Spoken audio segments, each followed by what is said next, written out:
It's great to see so many familiar faces in the room, and always fantastic to get together and sort of talk about the markets and where things are going. So really appreciate the opportunity to catch up with everybody. I think today we're going to focus on sort of three key areas. The first being regulatory policy, reshaping foreign investment in China, Taiwan, South Korea and Japan. And then sort of moving on also to ESG discussion. It's never, it's always a tough topic to talk about, and I think the previous panel sort of touched on it earlier, but again, really kind of what is everybody doing in the space from an efficiency target perspective, where are technologies going, how do we continue to sort of implement and roll out ESG across the region to try and sort of fix our energy targets.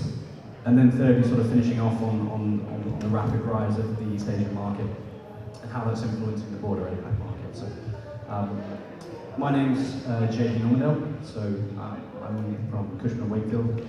I lead the Cushman Wakefield business across Asia Pacific from a data center perspective, predominantly in the development area of our business, but focus also in transactions, advisory, and another sort of few other key areas of the business. We have Mr. Wing Cheung with us, Daniel Cox, and also Daryl Dunbar. So Wing, I'll hand over to you to perhaps introduce yourself. Yeah, everyone, it's my privilege to be here. So basically, I am currently running a data center with the operation in China and Philippines perspective. In reality, actually, I spent first half of my career working in the West, and then the last 10 years working in the East, predominantly in the Greater China, considered as Hong Kong, Taiwan, and mainland China perspective. So when we're looking at the technology side, this part of the world is getting more and more interesting and demanding, right? From a market opportunity perspective, from the policy perspective, and also from a technology evolution perspective. And a lot of time, you guys talk about Asia, predominantly in Southeast Asia, vibrant, diverse, all the excitement going on. But you're looking at the data center technology evolution perspective, we're looking at information center to the colo, to the cloud, and now to the AI side of the house. So Southeast Asia, maybe in the colo and cloud space where the big country like China or the North Asia is in the AI along with the big brother in the United States perspective. Then you're looking at the East Dragon China perspective, go through a lot of transformation perspective, whether we have a lot of policy around the data residency perspective, around the security perspective, and also around the international trade, and also around security. All these things are interplayed together. One of the things for sure is that China cannot be ignored whether you are in Southeast Asia or you are in the North Asia, given the supply chain perspective and given the technology required, one way or the other, you will have China. So it'll be interesting to explore this with you guys, whether it's on the stage or offline during the reception area. Daniel. Well, thank you very much. I'm Daniel Cox from Digital Garden. We are a new conference being developed for Japan specifically, intended to bring the good and great of the global industry together with the good and great of the local domestic Japanese industry and facilitate dialogue. I think one of the most common themes I've heard about Japan throughout this conference has been that Japan is very high potential, but also very, very difficult. And we aim to help to achieve some kind of mind meld among all the participants and players. My background is actually special situations investing for a global investment bank for about 11 years. I ran a venture incubator in Japan for about 5 years, and then worked for a series of family offices, including Grosvenor, the British property firm, and a company called Asia Pacific Land. My most recent stint with Asia Pacific Land was in developing their Kyushu hub, which is going on 800 megawatts of land power, and the hardest part in Japan is the development approvals and permissioning of the land. So I think I'm a specific Japan guy, so I'm very good at problem solving within the Japan context, and we're hoping that Digital Garden can serve that purpose for the industry. I think Japan's a very attractive market because of its stability, because of very high quality GCs because of very high population or wealthy population, low adoption of cloud, low adoption of government cloud, all sorts of great opportunities, but it's also a very difficult place to do business if you bring a fixed mindset from your home country. And so we're hoping to have a mind meld of different opinions and ideas at Digital Garden Tokyo to help alleviate that problem from both sides. So, yeah, I think it's very exciting to be here, and thank you. And I look forward to speaking to everybody that I haven't met yet. Thank you. Thanks, Dan. Daryl. Good afternoon, Daryl Dunbar. I and my team provide advisory services across digital infrastructure, which, of course, lately that means mostly data centers across the region.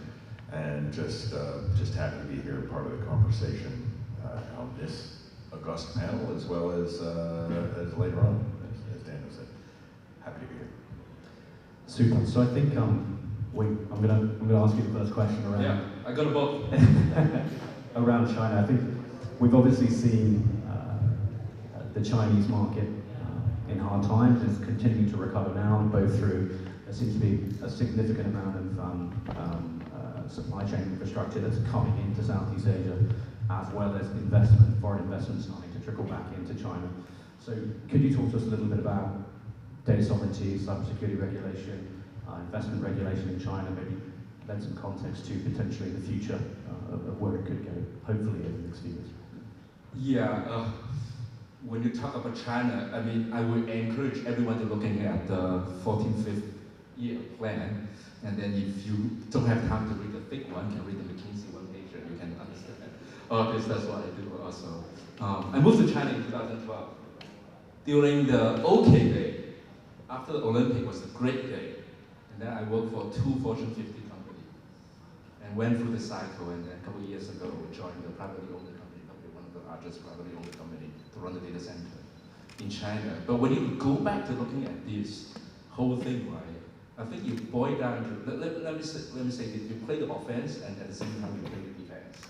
So from a defense perspective, you're looking at the data localization. Then I give you one little story.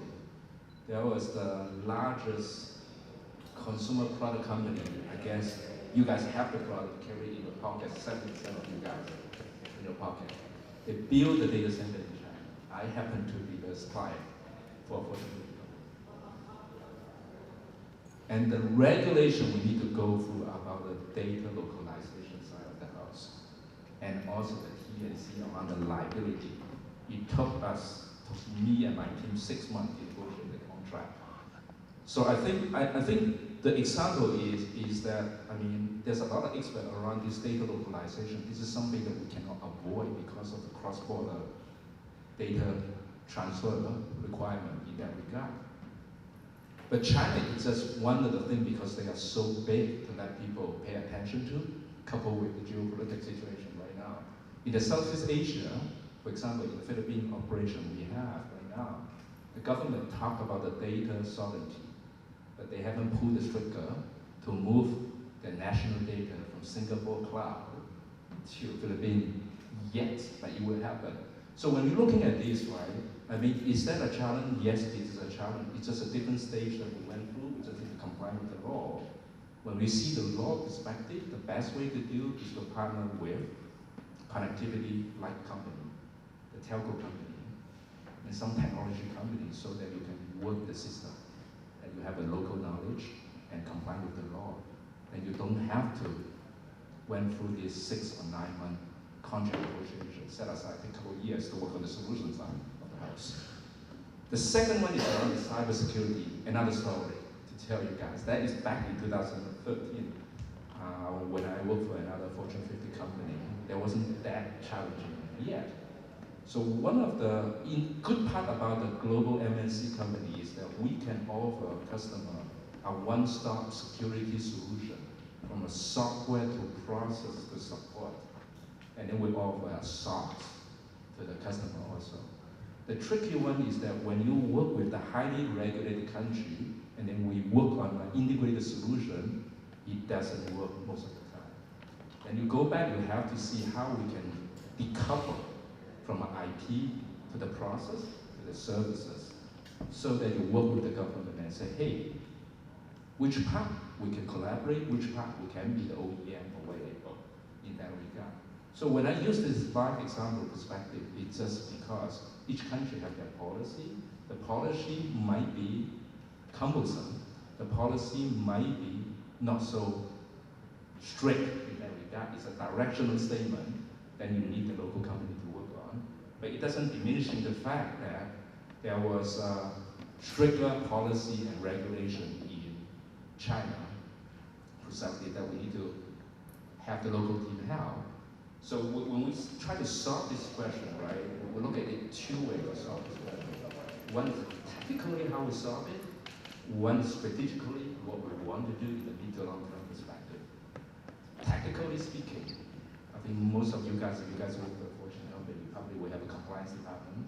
And if it's smaller, you will have a VP of corporate affairs or government affairs perspective, how to work the system. And then how you build up your network in that compliance perspective. And then from a partnership perspective, right, there's a term, I don't know who invented this term, PPP, public-private partnership perspective. I think that's the best way to do it, especially for emerging country perspective, right? So that was the second way we're looking at it. And then another way over the recent year is that we're looking at how we work the system and looking at AI-driven technology so that you work the system around the governance, so you are the agent for the data, but you are not the controller of the data in that regard. And then when you talk about the innovation piece, we go through the open system, whether it's a Red Hat, SUSE, Linux, or homegrown perspective, so you can mitigate that intent. So there's a tactical element, you can look at that, but there was also the strategic element, you can looking at it. The strategic side, when you deal with the data security side of the house, you think about the connectivity, how you work the connectivity so that you can partner with the 3 major carriers to work that. On the other hand, some of the people, maybe because of the news, think too much about China and forget there's 2 more things people need to think about. One is looking at Hong Kong. I mean, after 1997, the last 14th agenda literally called Hong Kong as one of the major integrator for China, especially the Greater Bay Area. There's a field focus area we are trying to do around the strategic initiative or digital infrastructure perspective from a component-based perspective. One is around connectivity, one is around smart manufacturing, one is around integrated microelectronics. Those are the stuff you need to have it from a digital infrastructure. So how you work the Hong Kong side of the house, there's another piece. But when you sum it all in this data and security issue perspective, I think right now the news may be exploring the situation, and then it draw the investor away from Southeast Asia. But you double click down, if you look for the scale perspective, you have to work the system, to work the scale. And then if now you don't work the scale, I think in the midterm, you have to deal with China also, especially given the Belt and Road Initiative in that regard. So that's my 30,000 foot level perspective. I mean, moving on to scale, right? I think when I speak to most of my clients at the moment, in the advisory space, it's Japan, South Korea. So from a constraints perspective, from a power perspective, from a relevancy perspective in terms of investment, foreign investment going into places like Japan and South Korea, and I'll chuck it out to you, Daniel and Darren, in a second, will be, how do we get the best bang for buck? How do we invest for it? How do we compete at a local level with domestic players, domestic capital? I'd love to hear more about those sort of Northeast Asian markets from yourself. Well, I think with regards to Japan, I think everyone that comes off the airplane in Haneda is looking for a CPD site in the middle of Tokyo with 5 cents a kilowatt-hour power and 18-month build, right? And I think it's really about aligning expectations with the way things work in Japan. Things in Japan are very stable for a reason. The grid is built a very specific way that it does not go down. No one believes me when I say that, but it takes an awful lot for there to be power outages. land scarcity, and I think it's a step further, the land scarcity, but the developable land scarcity. There's plenty of land. When people fly over Japan, they say, just knock out those rice fields and let's make some data centers. Highly verboten to knock out farmland anywhere near Tokyo. And so the whole zoning process is oddly enough, it's very straightforward if you understand it, and it's also very prohibitive if you don't understand it. So what we're starting to see is Tokyo and Osaka pretty much full from a power capacity, power build-out status. I think you're seeing some smaller backfills. You're seeing a few people get a few sites that happen to be, 24, 36 months to power. But the new thing, I alluded to it earlier, is these third and fourth and fifth hubs going in much friendlier environments, call it 300 miles away, 400 miles away, 500 miles away, where there is scale, there is power accessibility, there is a friendly regulatory environment. There are 50% subsidies for construction, for example. That helps the economics. Where the government has a stated goal of getting all the infrastructure out of Tokyo to the extent it possibly can. The drawback being everybody wants to be in Tokyo.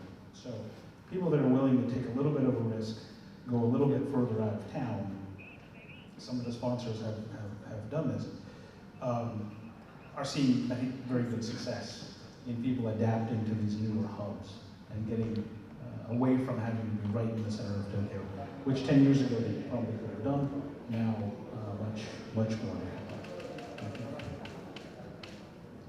Well, I don't know how much I can add to that. I'm absolutely thrilled to hear the possibility, at least, of getting outside of Tokyo, because I think you're right, it's absolutely constrained. I mean, Tokyo is 70% of Japan, Osaka's 15% of Japan, and then the other 15% of Japan is everywhere else. And having opened a data center nearly 10 years ago in Osaka, and then going backwards into Tokyo, seeing it's extremely difficult. I agree with you. It's very straightforward. It's just, TEPCO and KEPCO say, call us back in 2 years and then we'll talk to you. And now they're saying, we'll talk to you in 5 years. Just give us a call in 5 years and maybe there'll be some power. And everybody wants to be there. I've long thought that getting away from the two major cities, as long as we can get the connectivity back, I think that's the key, right? I'm not at all worried about the grid. I'm not worried about the power solution. I mean, the thing about Japan is everything just works, right? And to some extent, Korea, we haven't really touched on it. I'm no expert, but if Japan is an insular and very local market, then I'd say Korea is even more insular and more local, and more important that you have a local partner to work there. But it's a market we're beginning to see to start to open up. So the eastern bit of Asia remains tough, but still very, very attractive. From a developed perspective, obviously there's a much larger portion of the population in other parts of Asia. I mean, obviously there's 300 odd million people just here in Indonesia, and we've got 1 billion point something or other people in South Asia, in India and Bangladesh, et cetera, But the eastern part of Asia, being well developed, is still a really interesting place. And but I do agree with you, Daniel. It's fascinating. Everybody just sort of lands in Haneda and goes, "Oh yeah, wouldn't there be a nice spot for a data center over here?" Yeah. No one talk about Beijing. and then I'm not particularly going to address China, because as it comes to, and there's no offense meant whatsoever, but as it comes to an insular market and a heavily regulated market, China is its own sort of an enemy in that perspective. Super. I'm going to shift on from talking about foreign investment to sort of energy efficiency targets in each market. So I think China leading the way in terms of renewable generation, also burning coal and whatnot. But we'd love to hear your guys' viewpoints on what are you seeing from a technology and strategy perspective with your customers, your clients, investments going into each of these markets, really, in terms of how do you make ESG relevant when it comes to data centers, whether it's data centers or perhaps infrastructure. Maybe we focus on data centers, but ESG is kind of a bit of a dirty word, if you like, in the data center world. But how, what are you seeing your customers doing? What are you seeing, where those markets go? I go first? All right, it's totally off the script right now. So I spent the last couple of years spent my career in the data center operation, but before that I spent a lot of time in the technology, basically cloud and AI. So if I'm looking at the technology side, I think right now the AI DC is more and more become like an IT play. It's an integrated solution side of the house. So if you're looking at the cloud era, right, you need a SaaS, you need a PaaS, and you need an IaaS. And right now, from AI DC or the whole AI stack perspective to drive that, you're looking at the application layer, and then sometimes my previous employer called they are the AI infrastructure, which is offering the software piece of the AI, so you call it AI platform. Then also, right now, we have a different ecosystem around the GPU side of the house to manage the resources, orchestration of the resources, there's another layer. Then you go down to the infrastructure side, then you break it down to the 2 layer, loosely speaking, or 3 layer, the GPU, CPU layer, to the infrastructure we call it data center, and then the last wheel around the connectivity, the network side of the house. Then looking at this, then we go back to looking at the ESG side of the house. And looking at, from a technology innovation perspective, 2-horse race, really obvious. This is why you see all the embargo going on. And one is around liquid cooling. I think if you look at liquid cooling, I mean, one major driver certainly is NVIDIA on their technology. Then the rest will be others. When you look at market share, the liquid cooling from a technology chip to liquid, that's probably the East Dragon is leading that way. So that was the one side of the house. The second side of the house around energy consumption, modular, power. What they really want to do is to drive not just the energy consumption, but also faster time to the market from a prefabrication perspective. Then the second one, then you're looking at the power consumption. And then looking at the market share, go down to the battery, you see another big embargo going on around the East Dragon side of the house. It's a second piece. And then you're looking at the energy storage perspective. Then you're looking at the China side of the house. When we go into the energy, right? Because let's give you an example, right? The data center in China actually consume 3% of the national power consumption. And you see also news, right? AWS is building a nuclear plant in that regard. So energy consumption, then you work into the colo model using the solar wind kind of thing. This is why China come up with the East and West strategy. So when you go back to this side of the house, from an infrastructure layer perspective, you see the technology innovation. We be moving into 2 levels, then you really go down to price and performance, right? Speed of execution and degree of customization you need in that 3 regard. You move out the stack perspective, you start to look at the software layer, which I'm informed on. Then there is not yet a unicorn can manage the cross GPU resources. If you assume the 2-horse race is going to be Huawei and NVIDIA in that regard. So not yet having a unicorn. Then you go back up to the stack around the AI ops, managing the consumption. A lot of AI ops not yet having a unified international standard coming out. So when you're looking at all this over the next 3 to 5 years, it's going to be an interesting topic around the standard, whose standard. If there's a 2 standard, how you work the 2 standard for the emerging country and mature country, that make Southeast Asia or even Middle Asia that we can spend time to talk on interesting. I mean, we'll chuck it down the end, and I'll come back to it down in a second, because Daryl and I actually, we work together, we design together. So from my perspective, we touched on AWS, touched on a nuclear standard. We work together, we design together, we understand the implications that this type of infrastructure has on the environment. Daryl, I want to hear from a design perspective, I want to hear from a NASA engineering perspective, going back to your youth. Where do you see the market going from an ESG technologies perspective, and how that's going to sort of hit targets across Oh, look, JB, there's so much there. Gosh, I could go on for ages, but I won't. Don't worry. I'll try to keep it tight. You know, ESG, we say it's a negative, but it's a positive. The thing about ESG is it's actually raised the awareness to the board level.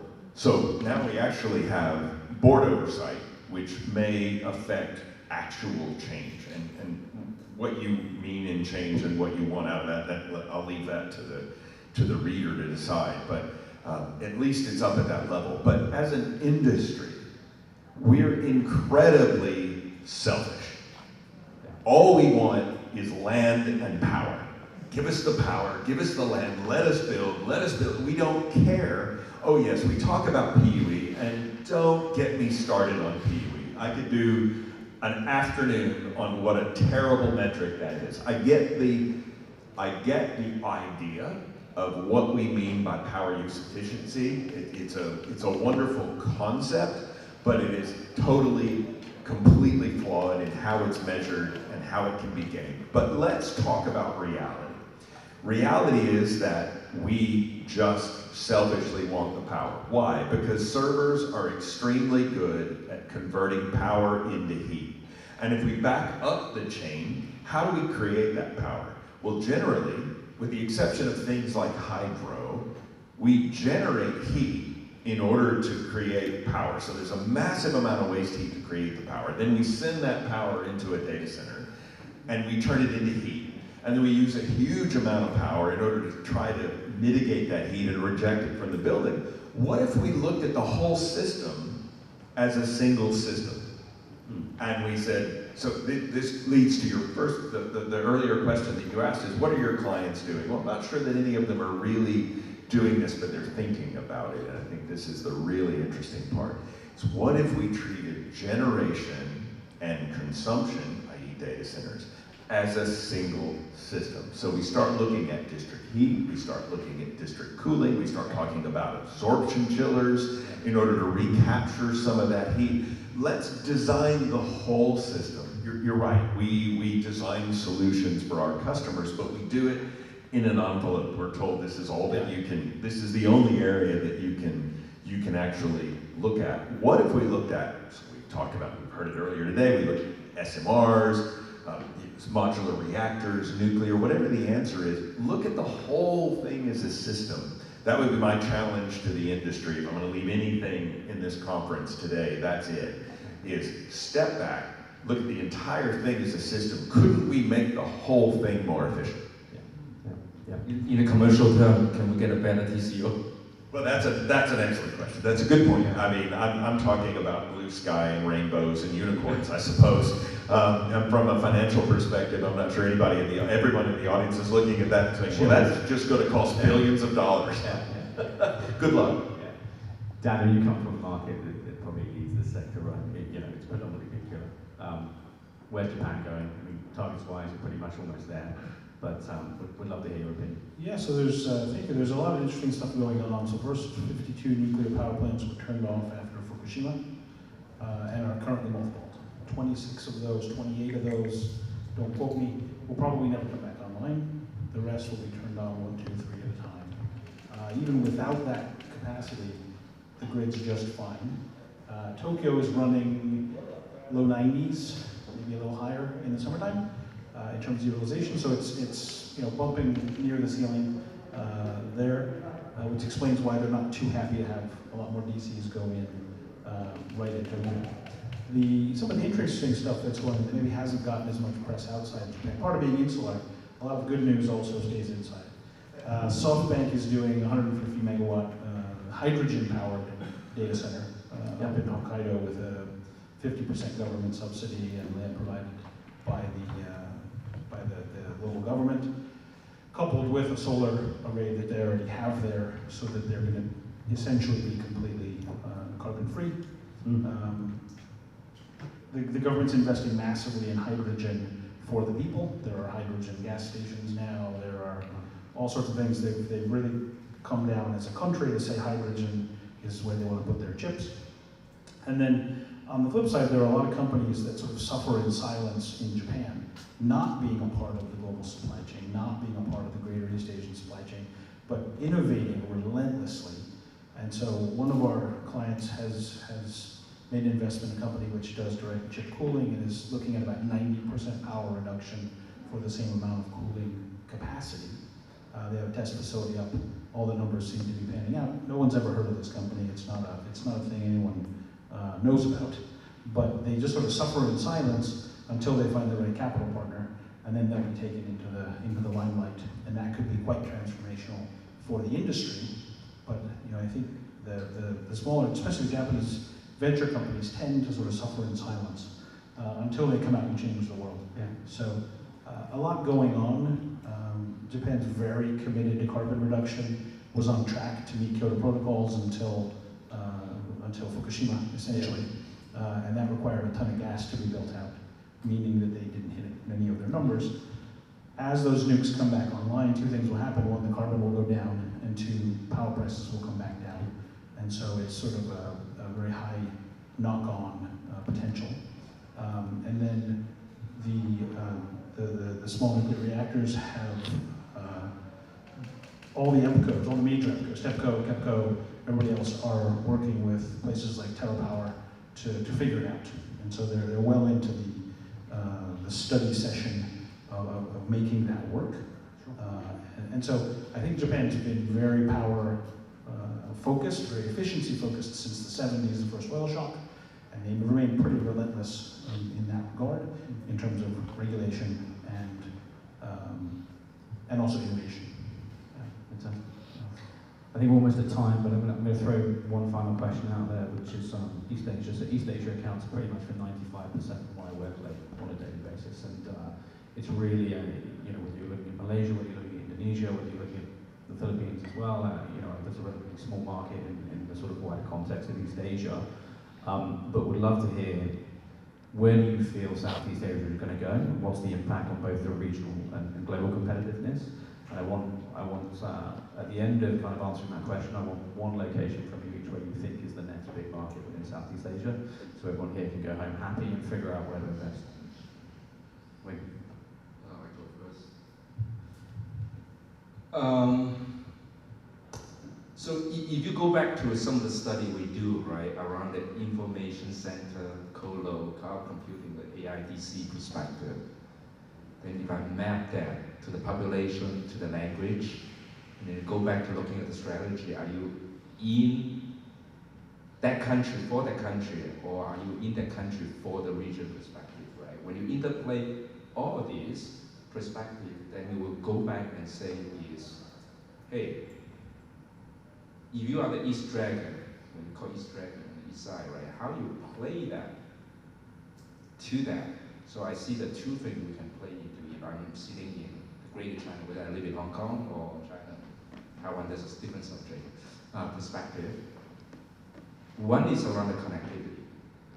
Because when you connect the world, this is around the connectivity which we didn't spend a lot of time on. In China, free telco player. In Hong Kong, it's an open market. In Southeast Asia, it's open market. That connectivity strategy, how we drive. And data center cannot live without the connectivity, whether it's a fiber optics, 5G, 6G, or to submarine cable. That makes it really become interesting. Yeah. Right. Next to Taiwan, Taiwan's the second one because of location. So that was one of the thing about connectivity. Second one is about the investor looking at the IRR side of the house, then you're looking at the capex. Then you go back down to the price and performance. Then you start looking at the supply chain excellence side of the house and component made in where and speak to the market. So when you consider these three major components beside the land, right? Kind of the land, population, the English-speaking country perspective, and this is where we see the East can really play a big role in the Southeast Asia. So I would encourage some of you guys to think about Southeast Asia. To some degree, you will work with the East Dragon. It's a matter of in which area across the value chain. You can't ignore that.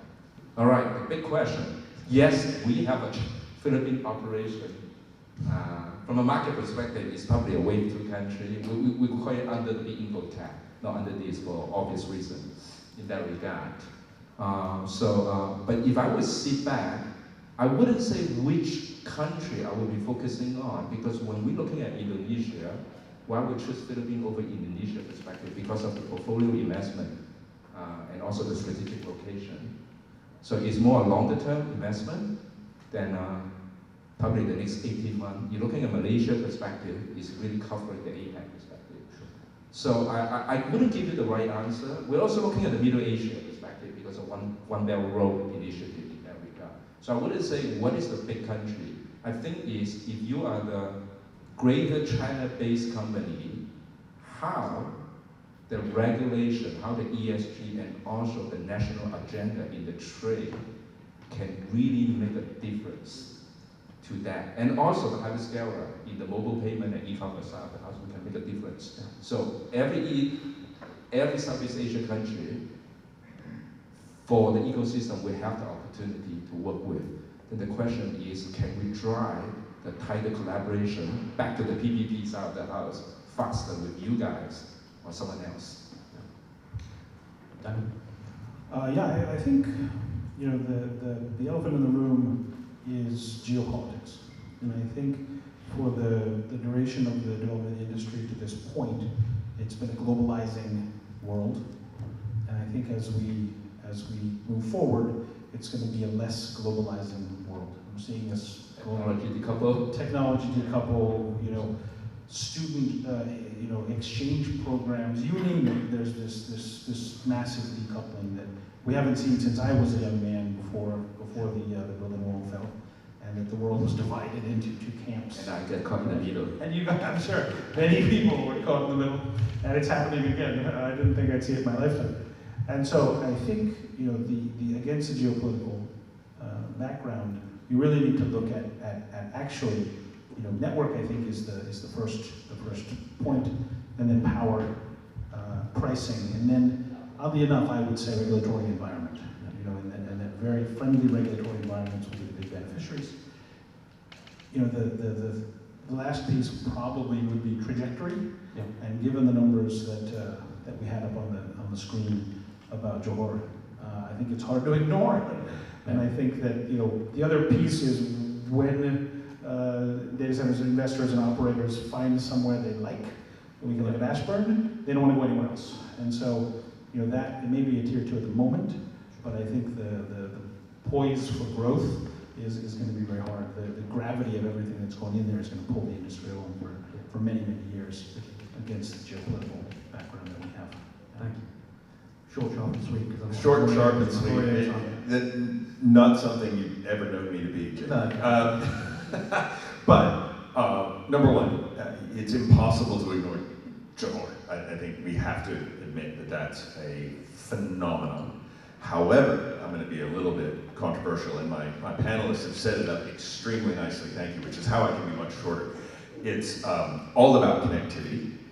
It's all about, while I think regulatory and financing connectivity, well, not connectivity, but other things will work themselves out. I'm going to go controversial, and I'm going to say the Philippines. And the reason I'm going to say the Philippines is geographic. So you cannot ignore the geopolitical situation and the idea that all of the cables that connect Asia, Southeast Asia, to the rest of the world go through the straits and go near China. There is a geopolitical opportunity to avoid that. Therefore, Taiwan will benefit to some extent, as will Guam, et cetera, as we look at cables. Indonesia will benefit because we're looking at cables coming off the east side of Indonesia and going up to avoid China. And should this geopolitical situation pivot, that'll be fine, because it's just a slight deviation to connect right back to China and the mainland. So while it's an avoidance strategy initially, I don't think it's a complete avoidance. It's actually a hedge. And just if you look at a map, get out a globe, have a look, Philippines is right smack in the middle of where everything is going to be. And that's from a digital infrastructure phase, not necessarily data centers, although I think we'll begin to see more and more convergence of data centers and cable landing stations. Why they have been so separate for so long amuses me and bemuses me. But that's my bet. Yeah. I'm going to end because I'm already over time, but I think I've been in Asia since 2011, and I've never worked in a market, whether it's digital infrastructure, whether it's data centers, whether it's subsea cables, that's so exciting to people, and the level of growth that we've seen over the past few years. So, gents, thank you so much for your time. Really appreciate the insights, and thank you.